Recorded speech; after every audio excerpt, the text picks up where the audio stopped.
Bismillahirrohmanirrohim. Assalamualaikum warahmatullahi wabarakatuh. Apa kabarnya kalian semua? Semoga kita diberikan kesehatan, dilancarkan rezeki yang berkah, dan tentunya semua keluarga sehat baik yang jauh maupun yang dekat. Amin ya robbal alamin. Inilah yang akan kita bahas pada video kali ini, wanita yang haram dinikahi, tapi boleh dijima sepuasnya. Berikut penjelasan dalam syariat Islam. Tercipta dengan bentuk tubuh yang sempurna, memiliki akal pikiran, dan dibekali ketertarikan antar lawan jenis menjadikan manusia sebagai satu-satunya makhluk paling istimewa yang telah diciptakan oleh Allah Subhanahu wa Ta'ala. Akan tetapi, sekalipun lebih istimewa dibanding makhluk-makhluk lainnya, status manusia di mata Allah bisa lebih hina dari hewan, apabila sifat dan kelakuannya menyimpang dari ajaran Allah. Kondisi tersebut sesuai dengan firman Allah Subhanahu wa Ta'ala di dalam Al-Quran dalam surat Al-A'raf ayat 179.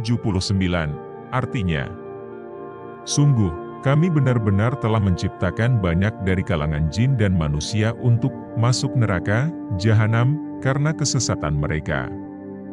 Mereka memiliki hati yang tidak mereka pergunakan untuk memahami ayat-ayat Allah, dan memiliki mata yang tidak mereka pergunakan untuk melihat ayat-ayat Allah, serta memiliki telinga yang tidak mereka pergunakan untuk mendengarkan ayat-ayat Allah. Mereka seperti hewan ternak, bahkan lebih sesat lagi.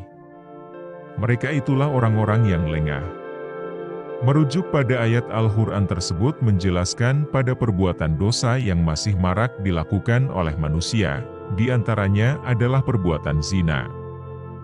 Beruntungnya, melalui ajaran agama Islam Allah Subhanahu wa Ta'ala menurunkan perintahnya untuk menjauhi zina, dengan memberi solusi cara pernikahan, agar seorang hamba bisa menyalurkan syahwatnya dengan cara yang dibenarkan dalam ajaran agama Islam. Namun, sayangnya dengan banyaknya perceraian dalam suatu pernikahan menjadi momok yang menakutkan bagi generasi muda.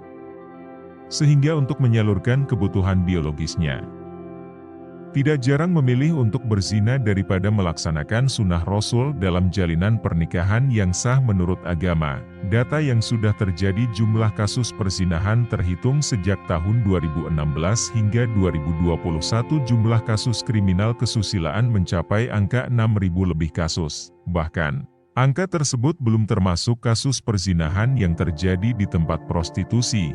Kondisi tersebut semakin membuktikan bahwa negara mayoritas muslim terbesar di dunia masih memiliki generasi muda yang jauh dari agama.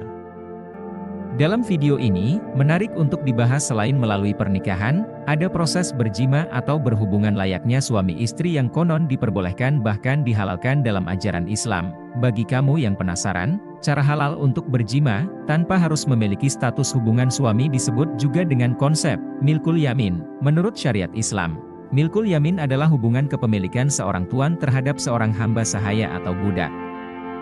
Dimaksudkan hamba saya itu yakni entah budak yang diperoleh dari peperangan, dari hasil pembelian ataupun sebab kepemilikan lainnya yang dibenarkan syariat Islam. Karena itu, apabila kepemilikan telah dibuktikan dengan akad, maka tanda bagi tuan yang memiliki budak perempuan sudah bisa diperbolehkan berjima. Menariknya, meski kepemilikan akad dari seorang budak perempuan sangat mudah untuk dilakukan, namun siapa sangka jumhur ulama telah bersepakat lebih kuat daripada akad pernikahan. Bahkan, jika seorang tuan dan budak perempuannya telah melakukan kepemilikan, lalu beberapa waktu kemudian ia melakukan akad pernikahan, maka akad pernikahannya itu tidak sah. Hal tersebut sebagaimana termaktub dalam kitab Al-Mawsu'ah Al-Fiqhiyah, yang dituliskan sebagai berikut. Kepemilikan seorang tuan terhadap budaknya, secara otomatis membolehkan adanya hubungan seksual meskipun tanpa akad. Artinya hubungan intim si tuan pemilik budak perempuan tidak membutuhkan akad nikah, namun tidak menghapus status budak itu menjadi istri. Sementara, Al-Quran juga menjelaskan mengenai hal. Dalam surat Al-Mu'minun ayat 5-6 Allah Subhanahu wa Ta'ala berfirman, "Dan orang-orang yang menjaga kemauannya, kecuali terhadap istri mereka atau budak-budak yang mereka miliki, maka sesungguhnya mereka dalam hal ini tiada tercela, Quran Surat Al-Mu'minun 5:6, akan tetapi, meskipun terdapat ajaran seperti cara milkul yamin, tidak lantas bisa membuat generasi bisa melakukannya, sebab, untuk melakukan hubungan seksual yang halal tanpa melalui proses pernikahan, harus melalui beberapa syarat lain yang harus dipenuhi selain akad.